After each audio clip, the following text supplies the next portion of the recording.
Welcome back, everyone, to another episode of Too Many Hobbies. I am your host with Too Many Hobbies, Brian Ellithorpe. Today we have a pretty exciting episode for you guys. We're going to be talking about the early waterfowl season, what we're doing to get ready for it, as well as some tactics that we're working with, and a little bit of planning for deer season. So stick around, and we're going to get into it.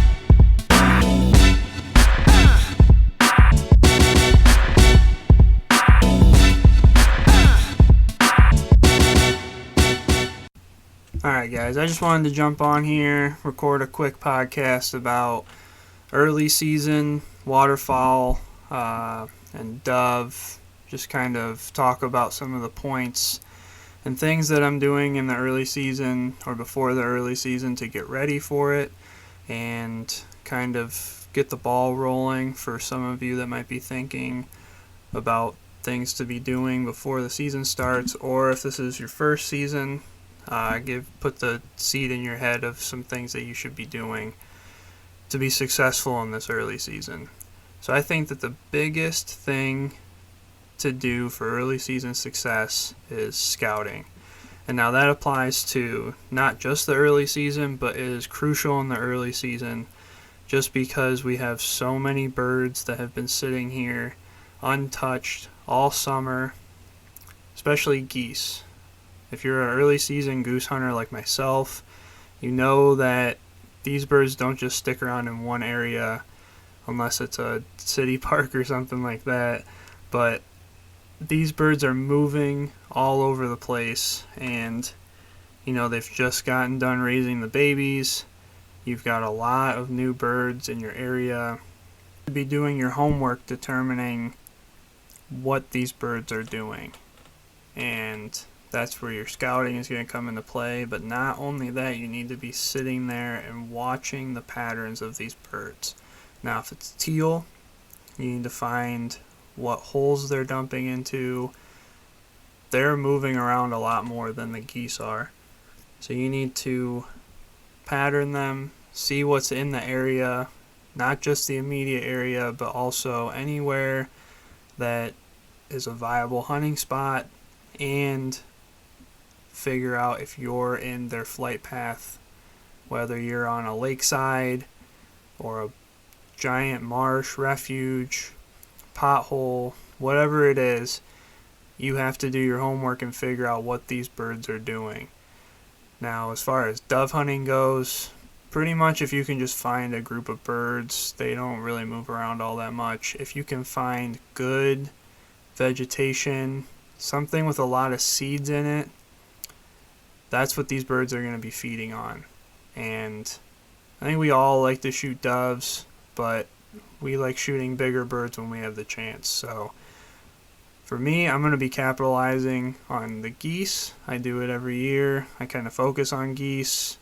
There's too many people hunting the good areas for teal, and I have private land that I can scout pattern birds, geese in particular, and I like to hunt those spots and not have to deal with the commotion opening day in the parking lots and people camping out. It's just too much of a hassle for me when I have very low impact spots that will produce birds.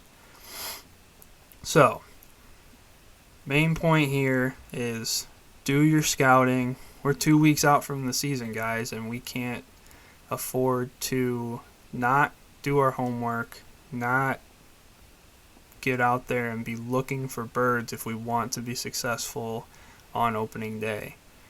Now, just scouting these birds isn't going to be enough. We have to make sure that we're watching, if they're dumping into a pond and just breaking off into groups, we need to duplicate that on opening day. We need to set up decoys in the same type of environment or the pattern that they're sitting on the water, or if they're dumping into a field, where are they going in this field? Are they hugging more towards the outsides? Are they going in the middle of the field? Are they up on hills? Are they down in the valleys? These are all questions that you have to ask yourself when you're out there. What are these birds doing? And that's going to determine how successful you're going to be opening day. If you can fine-tune these details, that's going to help you. Now, for somebody that's new to the sport and this is their first early season, just focus on scouting. If you can find birds and you have decoys you can call, just be patient. You need to let the birds work. You need to get them in a close distance. Don't be sky busting these birds. It's too early in the season to be educating them. Wait till they get close. If you have a good shot, take it. If not, just pass on it. You have all season to be able to shoot birds. And you don't want to ruin it for yourself if these birds are coming back every day. Pass on the shot if it's a 60-yard shot and wait for more birds to come in, or wait till the next day, the next weekend. They're not going to be taking off the first weekend that they're here. From what I've heard, and I don't know if this is true or not, but geese will migrate the first full moon after our opening early season. So sometime in September, when there's a full moon, that's when they're going to start their migration. Whether it's true or not, I don't know. I don't really care. But that's what I've heard.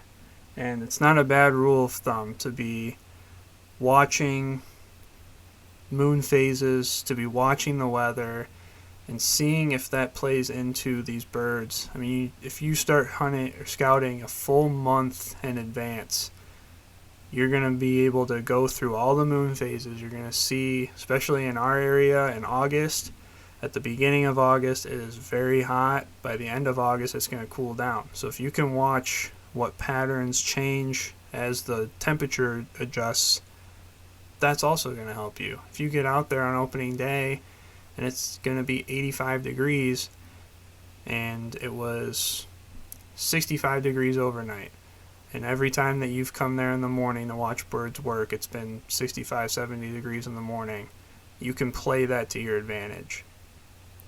And you don't have to necessarily overthink it, but the more information that you have, the better you're going to be able to plan your hunt.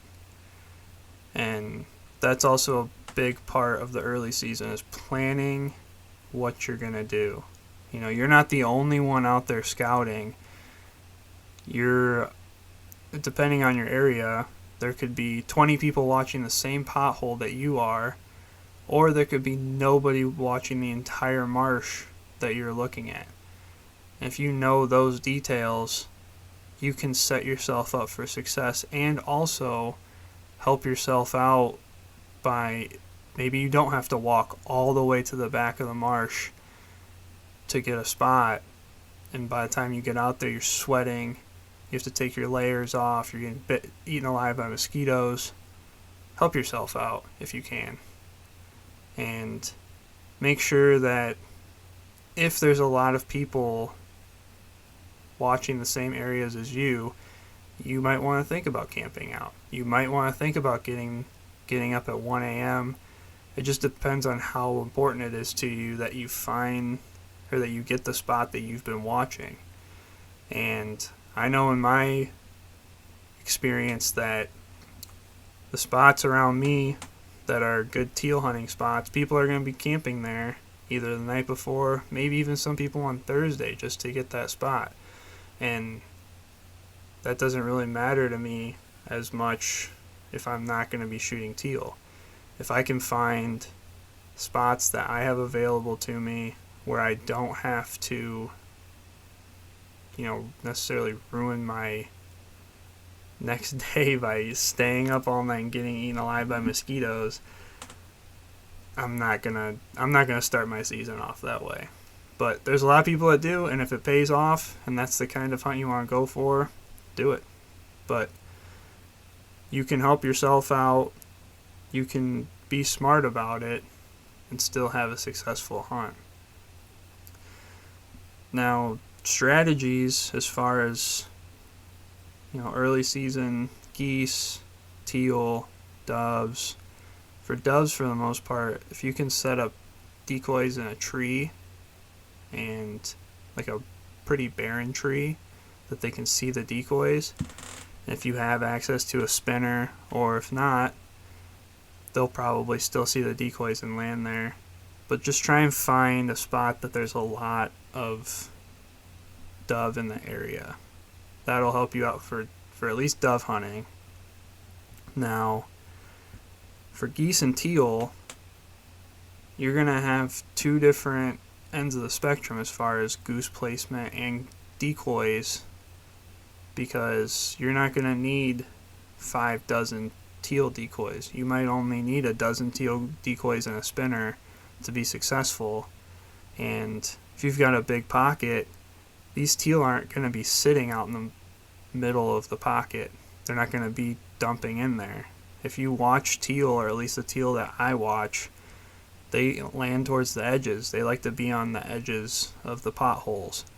And to make it more realistic for them, maybe placing your decoys on the edges, getting hen mallard decoys that look like magnum teal decoys, and putting those on the edges so that they're easier to see, and putting your spinner maybe closer to the edges. That might help you be more successful teal hunting. With geese, this is where you've got to watch when you're scouting. How many birds are using the fields, the ponds? If you put out 500 goose decoys and there's only 20 birds using that area, they might shy away from that. They might not like the big groups of birds, and that's why there's 20 geese going into that field. You kind of want to, it's just like fishing, you want to match the hatch, see what's happening, see what you can do to replicate what you've seen in the last month, 3 weeks, however long you've been scouting.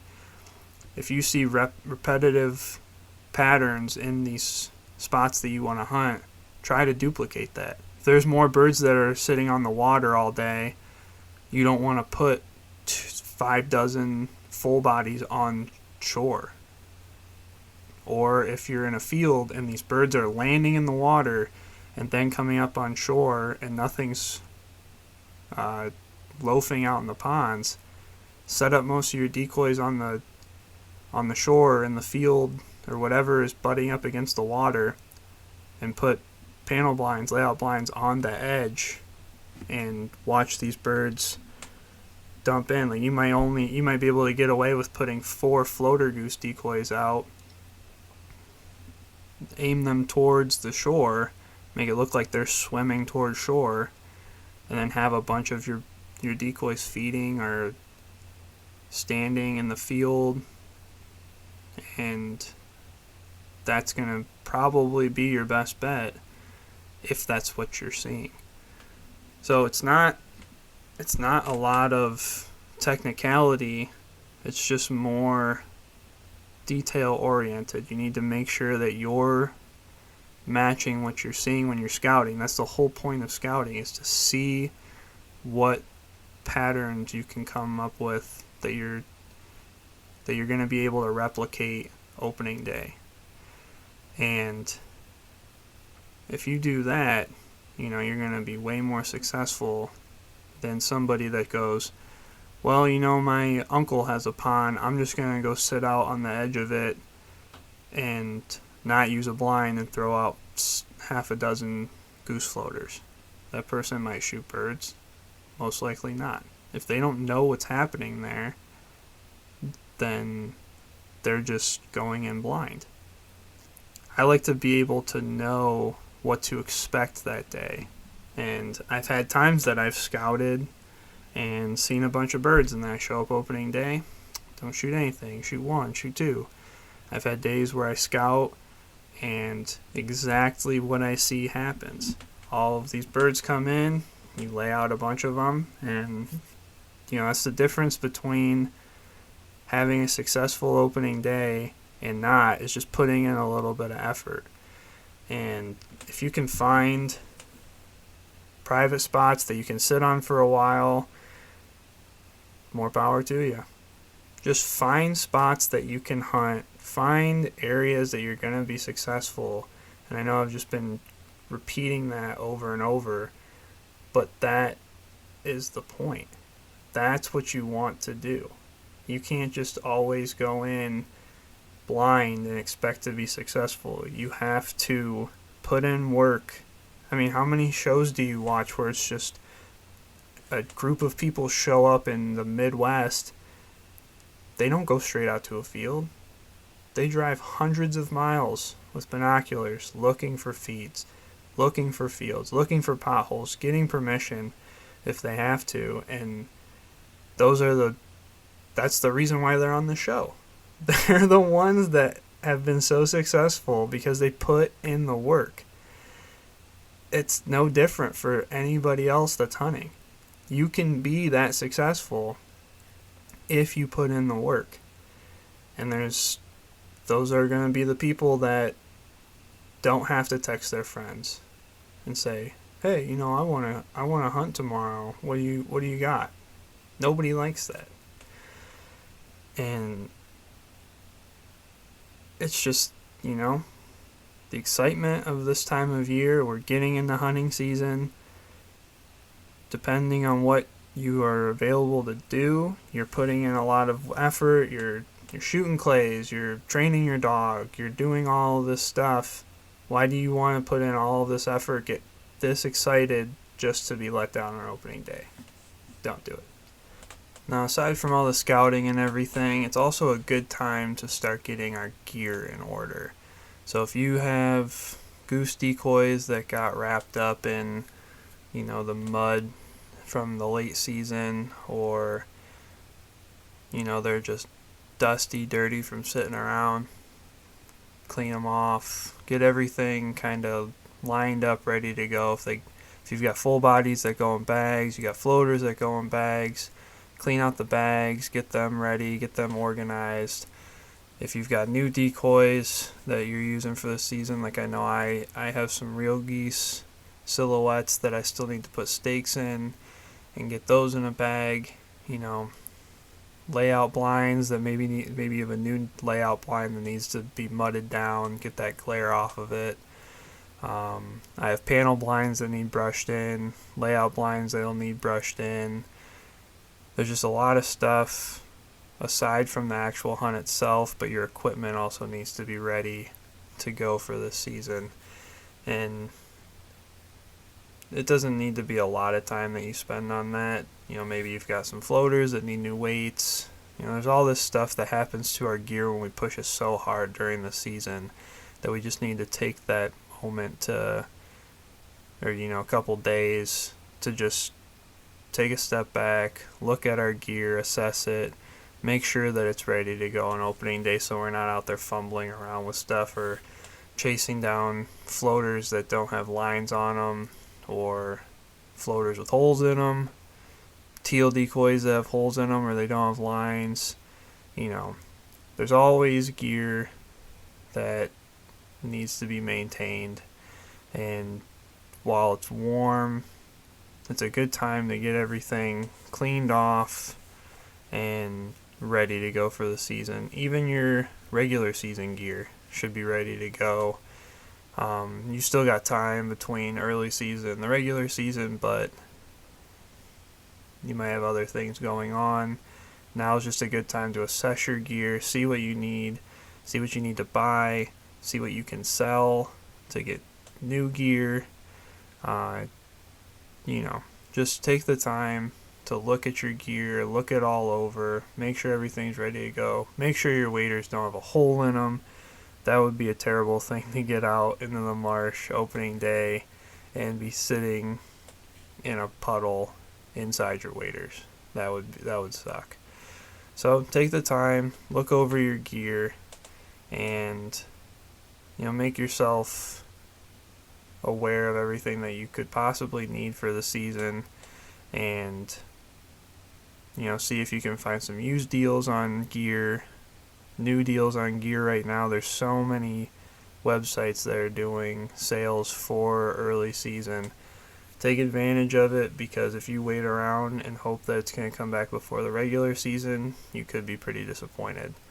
So take the time, do some research, see what you need, and keep pushing forward.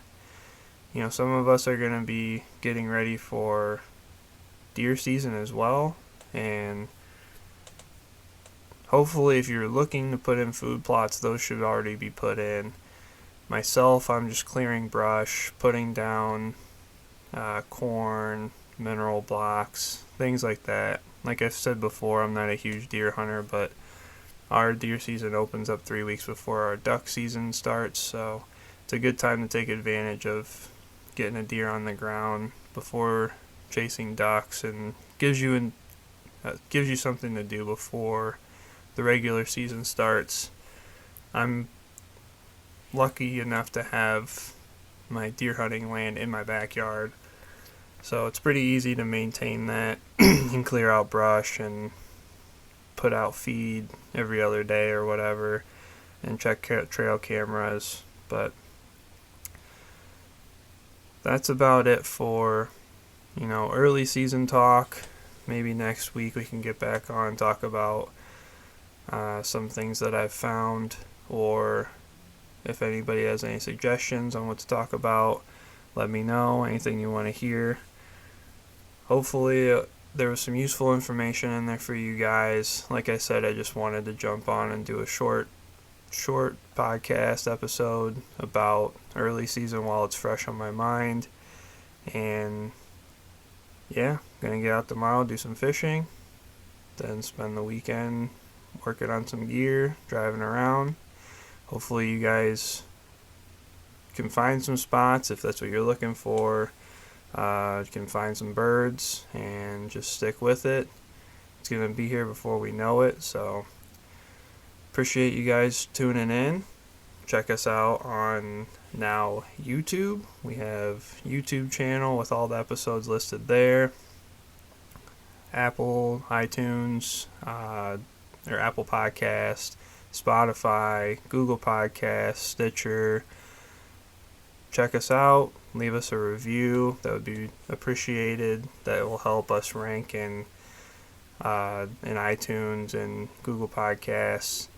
And hopefully we can grow the show a little bit. I'm going to keep trying to do these weekly episodes. And I appreciate everybody that's already tuned in. I think we're 3 weeks in. And over 50 downloads. That's pretty cool. I'm going to keep trying to make my gear a little bit better so that these sound better. I'm going to really try to make these episodes better each week. And this week I added a pop filter. So last week's episode there was a little bit of my P's were getting enunciated too much. Just going to keep trying to make these episodes better each week. So thank you guys all for listening to this episode, and we're on to the next one. See ya.